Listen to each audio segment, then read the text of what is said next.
Hi, this is Clay with Jackson Kayak, and I want to show you the difference between the Flow and the Gnarvana. These are really different boats, even though they have a lot of the same purposes. So let me go through some differences. We've got, first of all, you look at the stern. The Gnarvana over here is a lot fatter and holds that width a little bit further down the boat.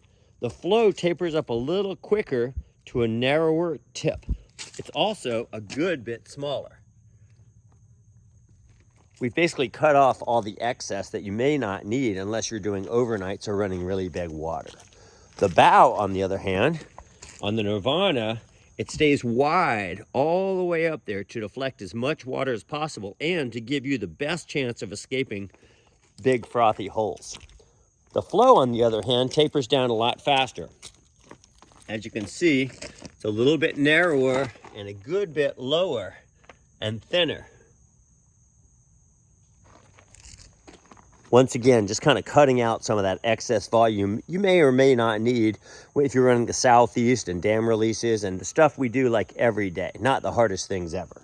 So then in the middle, I don't know if you can see this very well, the Flow is just a hair narrower and a little bit lower. And then this stern right here behind the cockpit rim stays nice and low because we like to do kick flips and back deck rolls because we do a lot of play boating too.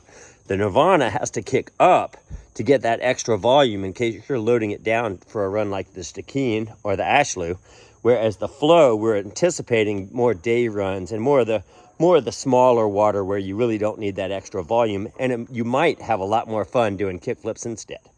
So those are the major differences. As you can see, these boats are the same color. It's gravel, so they're not exactly the same. But you can see the excess rocker, all that extra rocker of the Gnarvana, that's going to take care of you in the most extreme situations known to man. If you're California loaded up with overnight gear, you're going to appreciate all that extra rocker in the bow and the kick in the stern. If you're in the southeast, you're going to be able to get a really nice boost just by leaning it over and kicking it back up due to that narrower stern. And you might appreciate the lower volume, the slicier look of that stern in case you're doing some surfing or some kick flips or just wanting to have as much fun as possible doing little rock splats, or Dan could even stern squirt it.